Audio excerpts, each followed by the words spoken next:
is because I think it's important for us to understand that the amendment that I'm going to put forward modifies the conditions under which a police officer can legally use deadly force, from times when it's reasonable to when it's necessary. That's going to be key. Necessary. This change in language and the spirit of the meaning of when it's necessary really encourages de-escalation and other tools to be used in order to do what I believe that Senator Limmer spoke to, but yet the substance, unfortunately, of some of these bills doesn't speak to what I believe would be the depth of his appreciation for this area, which is sanctity of life. Because if we really do believe that every human being is valuable, and I believe that, Mr. President, Senator Limmer would agree with Psalms 139, where it says that a person is fearfully and wonderfully made, and that if we really do believe that and we just don't believe it on Sunday, that we would want every person to see the value of human life. And so when my good friend asked the question as to when, it should only be when it's necessary, because we want a police officer to go home as we want the person that they're interacting with to go home as well.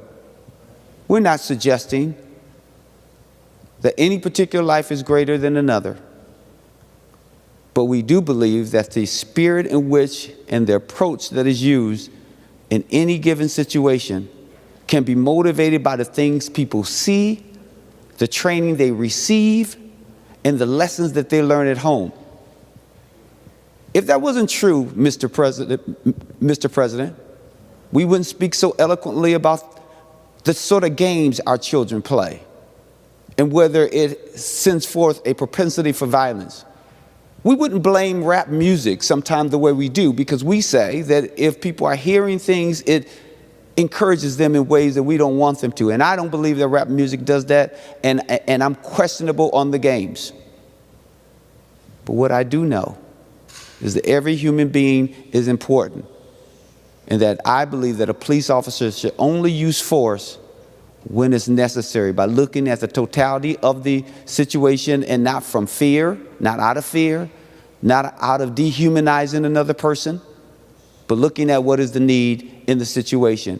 Because we too value, believe it or not, in my Senate district, they value police officers because there are some good, but it's the bad ones that become the challenge. And all should be held accountable whenever they cross a line, because we all are held accountable when we cross a line.